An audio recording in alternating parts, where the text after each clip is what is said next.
نبی کریم صلی اللہ علیہ وسلم نے جب دعوت دی تو چاروں طرف سے مشرکین مکہ آپ پہ ٹوٹ پڑے، مختلف ٹکڑوں کی شکل میں آتے تھے، مختلف قسم کے اعتراضات کرتے تھے۔ بعض مشرکین کا خیال یہ تھا کہ ہمیں اللہ نے دنیا میں اتنی دولت دی ہے، اتنی عزت، اتنی شہرت، اتنا سب کچھ دیا، تو یہ کیسے ہو سکتا ہے کہ اگر آخرت قائم ہوئی تو ہمیں وہاں کچھ نہیں ملے گا؟ اگر اللہ ہم سے ناراض ہے تو اللہ ہمیں دنیا میں ہی نہ دیتا، جب دنیا میں اتنا کچھ مل رہا ہے تو آخرت میں بھی ہمیں ملے گا۔ تو اللہ نے قرآن میں فرمایا اَيَحْسَبُ كُلُّ امْرِئٍ مِّنْهُمْ أَن يُدْخَلَ جَنَّةَ نَعِيمٍ، ان میں سے ہر شخص کا یہ گمان ہے کہ اس کو عیش کے باغات میں داخل کیا جائے گا۔ آج بھی بہت سے مسلمانوں کا یہ گمان ہے اپنے بارے میں، دو چار نیکیاں کر کے کہ ہم، یعنی آج کل نا یہ چیز بہت زیادہ پھیلائی جاتی ہے، کوئی بھی شخص گناہ کرتا ہو تو بھائی اللہ غفور الرحیم ہے، بخش دے گا۔ بھائی قرآن کیا کہتا ہے؟ ان الذین یکسبون الاثم سیجزون بما کانوا یقترفون، جو لوگ گناہ کر رہے ہیں انہیں اس گناہ کا عن قریب بدلہ دیا جائے گا، سزا دی جائے گی۔ جزا اور سزا کا جو قیامت کا اللہ نے انتظام کیا ہوا ہے وہ اسی لیے تو کیا ہوا ہے کہ جو جرم کر کے آیا ہے اس کو سزا ملے، اور جس نے جرم نہیں کیا اس کو اچھا بدلہ ملے۔ ہاں کسی نے جرم کیا، اس کے بعد اس کو ندامت ہوئی اور اس نے سوچا کہ آئندہ میں زندگی بدل دوں گا، پھر اللہ نے اس کے لیے توبہ کا دروازہ کھولا ہوا ہے، توبہ کا آپشن اس کے لیے رکھا ہوا ہے۔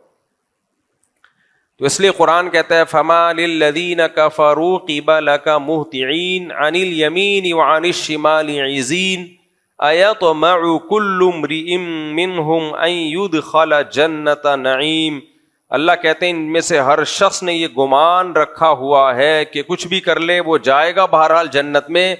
کلا، ہرگز ایسا نہیں ہے۔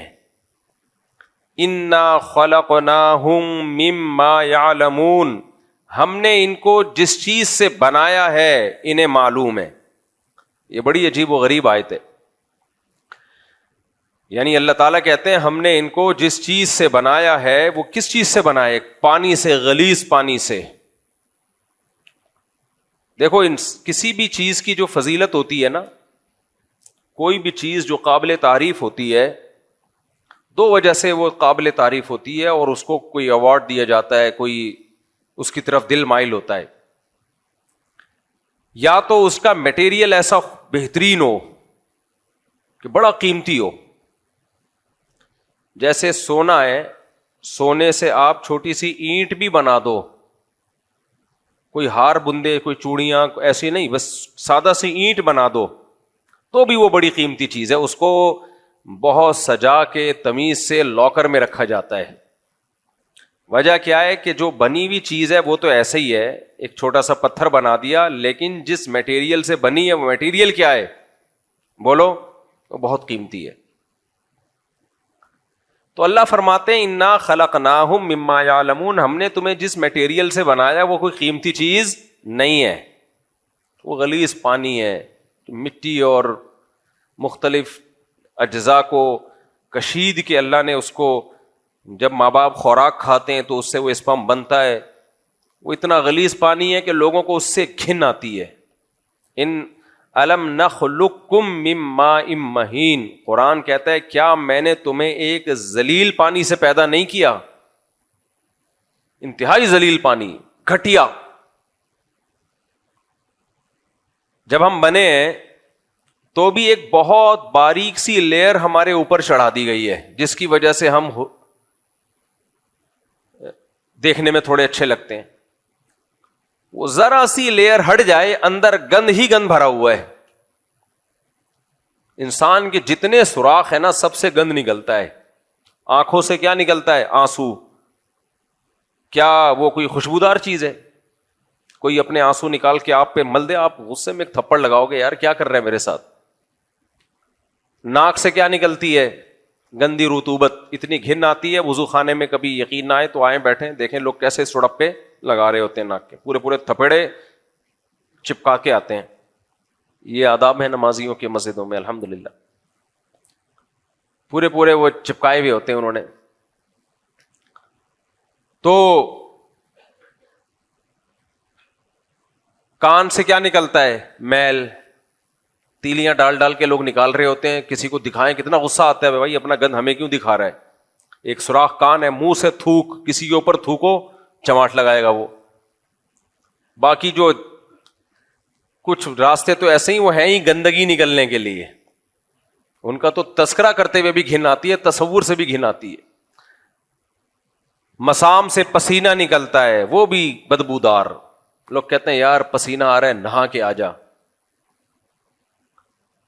تو ذرا سی چمڑی ادھڑے نا, اندر کیا ہے؟ گندی گند, خون ہے وہ ناپاک.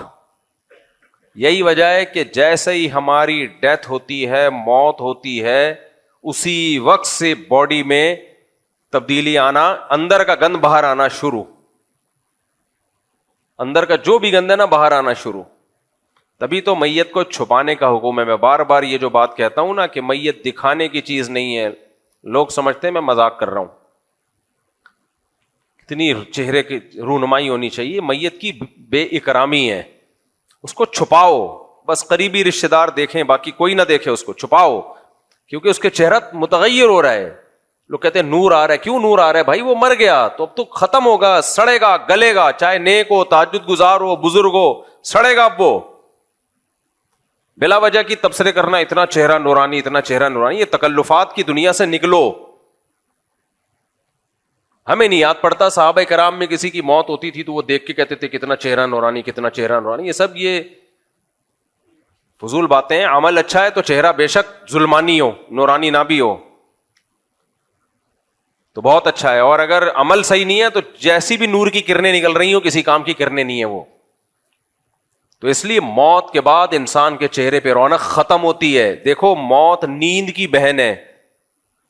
آپ سوتے ہو تو آپ چاہتے ہو کہ لوگ مجھے دیکھیں, تبھی بہت سے لوگ سوتے ہوئے منہ پہ کپڑا ڈال دیتے ہیں تاکہ ہمارا منہ نظر نہ آئے. کہیں کوئی رشتہ دیکھنے کے لیے جائے, لڑکی سو رہی ہو تو لڑکی کے ماں باپ آپ کو دکھائیں گے اپنی بیٹی ہے بھائی؟ وہ کہیں گے نہیں بڑا نورانی چہرہ ہے, دیکھ لو. جتنا بھی نورانی چہرہ ہو, سوتے ہوئے پہ رونق ختم ہو جاتی ہے. بلکہ اس کو اٹھائیں گے, تمہارے رشتے والے آئے ہیں تمہیں دیکھنے کے لیے, اٹھو, اور اٹھتے ہی بیٹھ نہ جاؤ بلکہ اس نیند کے اثرات ختم کرو. پہلے جا کے منہ دھو اچھی طرح, اور منہ دھونے سے بھی وہ چہرے کی نحوست ختم نہیں ہوتی ہے, بلکہ تھوڑا سا گہری نیند ہوئی ہے تو منہ دھو کے کوئی چائے وائے پی لو, کچھ کھا پی لو. کھانے پینے کے بعد جب بلڈ صحیح طرح سرکولیٹ کرنا شروع کرتا ہے پھر چہرے کی رونق بحال ہوتی ہے. دیکھو ہم جب صبح اٹھتے ہیں ایسے ہی تھوڑی منہ اٹھا کے آفس چلے جاتے ہیں, منہ دھوتے ہیں, پھر نماز پڑھتے ہیں, اس کے بعد بھی تھوڑی تھوڑی رونق آنا شروع ہوتی ہے. جب فل رونق جب آتی ہے جب ناشتہ کر لے آدمی, یا کوئی ایک آدھ کچھ چیز کھا لے تو اس کے بعد صحیح فٹ فاٹ ہو جاتا ہے, پھر چہرہ بحال ہوتا ہے. پھر یوں ہاں اب جو ملنے آئے اب آپ ملاقات کے سلسلے میں حاضر ہو سکتے ہیں. اس سے پہلے چہرے پہ ایک عجیب بے رونقی سی ہوتی ہے, کوئی بھی نہیں چاہتا کہ لوگ مجھے دیکھیں. تو نیند تو کم درجے کی موت ہے, اس میں جب کوئی نہیں چاہتا کہ لوگ مجھے دیکھیں, تو جو سچی مچی کی موت ہوگی اس سے تو چہرے کی رونق بالکل ختم ہو جاتی ہے. اس میں کوئی چاہے گا کہ لوگ میری زیارت کریں؟ اس کو دیکھیں گے لوگ, ایک دل میں کراہت آئے گی تو وہ ہمیشہ دل میں کراہت یاد رہتی ہے کہ یہ کیسے کیا لگ رہے تھے یہ. اس لیے اسلام نے حکم دیا, اس کی عزت اس میں ہے کہ اس کے چہرے کو چھپا دیا جائے, اور جلد سے جلد اس کو قبر میں پہنچاؤ, کیونکہ اس کا چہرہ کیا ہو رہا ہے, اب تبدیل ہو رہا ہے. اور کچھ موتیں ایسی ہوتی ہیں جن میں بہت جلدی چہرہ تبدیل ہو جاتا ہے, جیسے برین ہیمریج ہے یا ہارٹ اٹیک ہے, اس میں تو بہت جلدی چہرہ خراب ہوتا ہے, چاہے نیک آدمی ہو چاہے برا آدمی ہو. ہاں کرامت کے طور پہ اللہ کسی کی باڈی کو محفوظ کر لے وہ ایک الگ بات ہے, لیکن وہ کرامت تو اللہ کے ہاتھ میں ہے نا. تو انسانوں کا چہرہ موت کے بعد متغیر ہوتا ہے, اس میں رونق نہیں ہوتی. زندگی میں رونق ہوتی ہے, چہروں پہ چلتے پھرتے, موت کے بعد نہیں ہوتی رونق. تو اس لیے شریعت نے حکم دیا اس کو کیا کر لو, چھپاؤ اس کو. ہاں جو بیٹا ہے باپ کو دیکھ لے, باپ بیٹے کو دیکھ لے, بیوی شوہر کو, شوہر بیوی کو, وہ اس لیے کہ وہ اتنے کلوز ہوتے ہیں آپس میں کہ اگر وہ اس کنڈیشن میں دیکھ بھی لیں تو ان کے دل میں کوئی بال نہیں آتا, لیکن عام آدمی کے لیے نہیں ہے. اس لیے میت کی تصویریں وائرل کرنا اور میت کو چارپائی لٹا کے پوری لائن لگا کے دکھانا کہ آؤ دیکھتے چلے جاؤ, یہ بے وقوفوں والے کام ہے, بری حرکت ہے, اسلام کے مزاج کے بالکل خلاف بات ہے یہ. عرب لوگ, کیونکہ ہم لوگ اجمیوں میں, جو ہم لوگ غیر مسلموں میں زیادہ رہے ہیں نا اجمی لوگ, اس لیے ہمارے یہاں بہت ساری چیزیں کہاں سے آئی ہیں, ہندوؤں سے اور دوسرے قوموں سے آئی ہیں. تو مسلمانوں کا جو اصل کلچر تھا وہ دوسری قوموں میں مرج ہونے کی وجہ سے ختم ہو گیا. عرب چونکہ دوسری قوموں کے ساتھ کم رہے ہیں, وہاں یہ نہیں ہوتا یہ سب کچھ ڈرامے. سعودی عرب کے جو سابق بادشاہ کی جب ڈیتھ ہوئی ہے نا, تو آپ کو پتا ہے اٹلی میں ایک پادری یا فرانس میں ایک پادری یہ منظر دیکھ کے مسلمان ہو گیا.